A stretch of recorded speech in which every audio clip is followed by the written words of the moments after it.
여러분들께서는 살면서 자승자박이라는 사자성어를 들어보신 적이 있으신가요? 자승자박이란 자신의 밧줄로 자신을 묶는다는 뜻으로 자신이 만든 함정이나 구조에 자기가 빠지는 것을 이르는 고사성어입니다. 그런데 축구계에도 이같이 자신의 밧줄로 자신을 묶은 국가가 있어 눈길을 끌고 있습니다. 바로 대한민국입니다. 현재 대한민국 축구 대표팀은 클린스만이라는 밧줄로 스스로를 묶어버렸습니다. 심지어 외신까지 나서 클린스만의 행동을 비판하고 나섰습니다. 영국 디애슬레틱의 팀 스피어스 기자는 위르겐 클린스만과 한국에 지독했던 아시안컵이라는 제목으로 위르겐 클린스만 대한민국 대표팀 감독을 비판했습니다. 클린스만호는 64년 만에 아시안컵 우승에 실패했습니다. 클린스만 감독은 지난해 3월 부임부터 목표는 아시아 정상이라고 큰소리쳐왔지만 꿈을 이루는 데 실패했습니다. 사실 이 경기는 아시아 축구 역사에 남을 만한 졸전이었습니다. 클린스만이 이끈 한국은 요르단을 상대로 단 한 개의 유효 슈팅도 기록하지 못했습니다. 하지만 인천국제공항을 통해 다시 한국 땅을 밟은 클린스만 감독은 평소대로 미소를 띤 채 게이트를 통과했습니다. 역사적인 졸전으로 패에 탈락한 감독은 웃고 있었고 자리에 모인 한국 축구 팬들은 분노했습니다. 영국 디애슬레틱의 팀 스피어스 기자는 클린스만의 미소와 상반된 공항 인터뷰 분위기를 알리면서 과거 클린스만이 미국 대표팀을 이끌었을 때의 일화를 전했습니다. 그는 이번 귀국 인터뷰는 지난 2016년 11월 미국이 코스타리카에 0대4로 패배해 월드컵 예선조에서 탈락한 뒤 클린스만의 상황과 눈에 띄는 유사점이 있다고 알렸습니다. 스피어스에 따르면 전 미국 대표팀 선수인 카일 마르티노는 당시 클린스만 감독에 관해 훈련 시간은 서로 맞지 않았고 선수들은 혼란스러워했으며 이건 말이 되지 않는 상황이라고 폭로했습니다. 이어 그는 주말 경기를 위해 팀을 전혀 준비시키지 않았고 선수들은 경기 당일까지 자신이 어떤 포지션에 서는지도 전달받지 못했으며 그야말로 엉망이었다고 충격적인 사실을 이야기했습니다. 사실 클린스만의 이런 엉터리 선수단 관리는 유명합니다. 전 독일 대표팀 선수 필립 람의 자서전에 그대로 나와 있기 때문입니다. 람은 자신의 자서전에서 클린스만은 체력 훈련에만 신경 쓸 뿐이고 전술적인 것은 관심 없었다며 경기 전 선수들이 모여 어떻게 경기할 것인지 논의해야 했다고 전한 바 있습니다. 한편 스피어스 기자는 손흥민이 공개적으로 이번 패배를 자신의 탓으로 돌렸지만 미소 짓는 클린스만은 그렇지 않았다며 다시 한번 미국 대표팀 시절을 상기시켰다고 꼬집었습니다. 상처는 선수들의 몫이고 여전히 손흥민은 고통받고 있습니다. 아시안컵에서 좌절을 맛본 축구대표팀 주장 손흥민은 현지 매체와 인터뷰에서 심적 고통을 토로했습니다. 손흥민은 이브닝 스탠다드와의 인터뷰에서 지금 아시안컵에 대해 말하기 좋은 상황은 아니고 아시안컵 우승 실패를 정말 받아들이기 힘들지만 그것도 축구의 일부이며 그라운드 위에서 당한 아픔을 그라운드 위에서 싣고 있다고 말했습니다. 손흥민은 카타르 아시안컵 조별리그부터 4강 요르단전까지 6경기 전 경기에 풀타임 출전했습니다.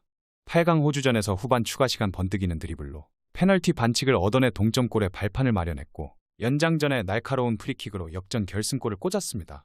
이렇듯 고군분투했지만 팀의 무기력한 탈락을 막지 못했습니다. 하지만 이후 손흥민은 프리미어리그 24라운드 홈경기에서 1대1 동점이던 후반 17분 교체 투입해 상대의 박스 좌측에서 날카로운 왼발 크로스로 역전 결승골을 어시스트했습니다. 토트넘은 캡틴 손흥민 효과를 톡톡히 누리며 2대1로 승리했습니다. 손흥민은 토트넘을 돕기 위해 빨리 돌아왔고 이 팀의 일원이 되고 싶었다며 우린 브라이턴전에서 좋은 결과를 얻었다고 만족감을 토로했습니다. 토트넘은 승점 47점을 기록하며 에스턴 빌라를 끌어내리고 유럽 챔피언스리그 마지노선인 4위를 탈환했습니다. 손흥민은 리그 21경기에서 12골 6도움을 기록 중입니다.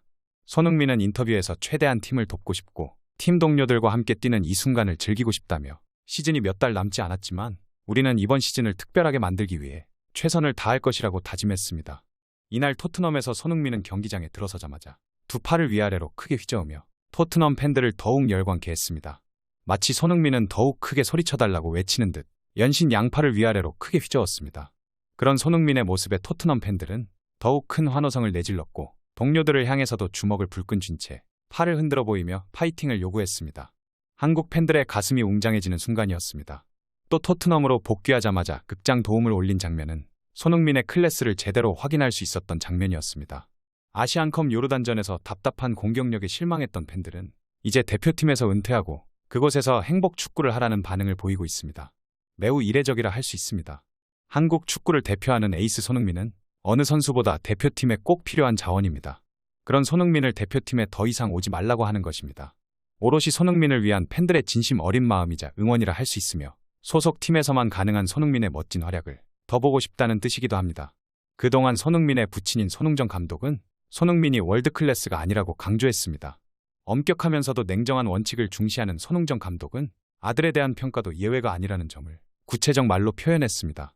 지금의 위치에 만족하지 말고 더 발전하라는 의미가 담긴 말이었습니다. 겉으로 보기에는 아들에 대한 박한 평가지만 그 속에는 손흥민의 발전을 저해하는 자그마한 요소들도 경계하고 치워주려는 깊은 애정이 담긴 말입니다. 하지만 토트넘 NG 포스테코글루 감독은 정반대의 말을 했습니다. 영국 축구 전문 매체 풋볼 런던은 포스테코글루 감독이 손흥민을 두고 세계 정상급 선수라는 점을 분명히 했다고 보도했습니다.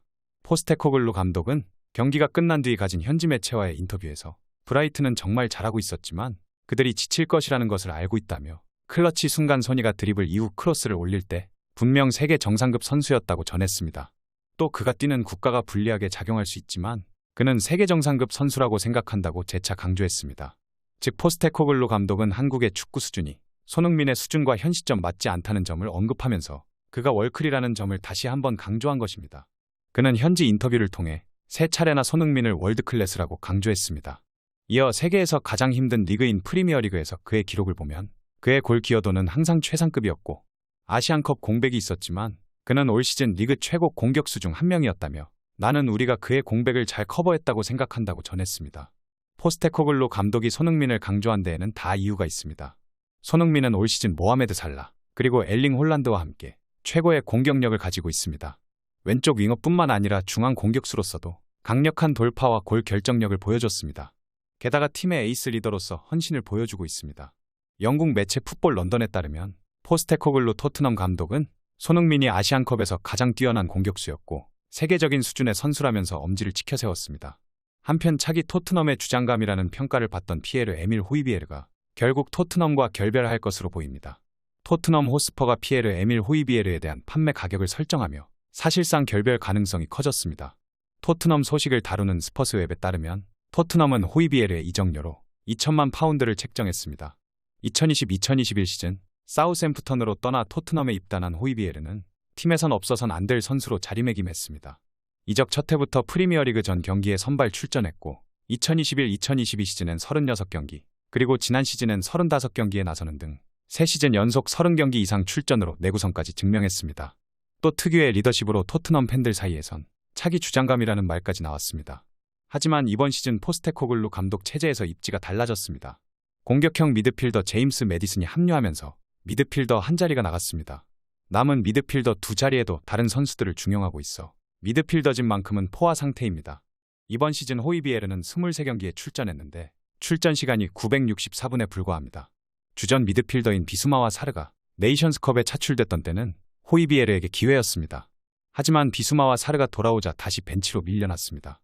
영국 더선은 이번 시즌을 앞두고 호이비에르의 플레이 스타일이 공격적인 포스테코글루 감독과 맞지 않는다며 미래가 불확실하다고 전망한 바 있습니다. 실제로 토트넘은 지난 두 차례 여름 이적 시장에서 호이비에르 이적을 추진했습니다. 이번 시즌을 앞두고 스페인 프리메라 리가인 아틀레티코 마드리드가 영입에 큰 관심을 드러냈지만 이적료 이견을 좁히지 못해 무산됐고 겨울 이적 시장에선 유벤투스를 비롯해 나폴리 그리고 아약스 등과 연결됐습니다. 과연 토트넘을 위해 헌신했던 호이비에르가 이번 시즌을 끝으로 떠나게 될지 귀추가 주목되고 있는데요. 제가 봤을 때 호이비에르는 교체 자원으로는 진짜 베스트 같습니다. 활동량이 좋은 호이비에르는 후반에 들어오면 상대 입장에서는 힘든 상대이기 때문입니다. 이기고 있는 상황에서 굳히기에 들어가려면 호이비에르 같은 자원이 최고이기에 막상 토트넘에서 호이비에르가 떠난다면 좀 아쉬울 것 같습니다. 아무쪼록 이번 시즌이라도 손흥민 선수를 도와 끝까지 열심히 하는 모습 기대하겠습니다. 그리고 클린스만은 진짜 포스테코글루 감독과는 반대 성향의 감독 같습니다. 포스테코글루 감독은 월드클래스인 손흥민 선수를 너무나도 잘 활용하는 반면 클린스만은 월드클래스 선수도 오합지졸로 만들어버리는 재주가 있습니다. 어떻게든 빨리 시원하게 정의가 됐으면 좋겠는데 이해관계에 얽힌 사람들이 탐욕을 부려 대한민국 국민들을 괴롭히고 있습니다. 우리나라도 하루빨리 포스테코글루 감독 같은 우리나라에 맞는 명장을 만나 지난 토트넘 경기같이 신바람 나는 축구를 하길 응원하겠습니다. 오늘 전해드릴 소식은 여기까지입니다. 페페TV 시청자 여러분은 어떻게 생각하세요? 페페TV는 여러분의 생각이 궁금합니다. 댓글로 여러분의 생각을 남겨주세요. 여러분 행복한 일은 매일 있습니다. 아무도 당신에게 상처 줄 자격이 없습니다. 다른 사람들이 아무렇게나 던지는 말에 상처받지 말고 오늘도 세상에서 가장 소중한 당신에게 잘해주기로 약속해요. 지난 시간 스트레스 받는 일도 많으셨을 테고 힘든 기억들도 있으셨을 텐데 행복하기 위해서 불행했던 기억들은 모두 의식적으로 버리고 좋은 기억들만 남기세요. 어떤 아쉬움이나 후회가 남는다면 그 또한 내일을 살아가게 하는 인생의 경험일 테니 너무 괴념치 마세요. 무엇보다 가장 소중한 건 바로 당신 자기 자신입니다. 소중한 당신을 한때의 부질없는 걱정과 고민들로 괴롭히지 마세요. 천천히 가더라도 포기하지 않는다면 언젠가는 도착할 수 있습니다. 어떤 속도로 걷던지 하물며 잠시 멈추더라도 항상 행복하기를, 가장 당신답게 살기를 응원하겠습니다.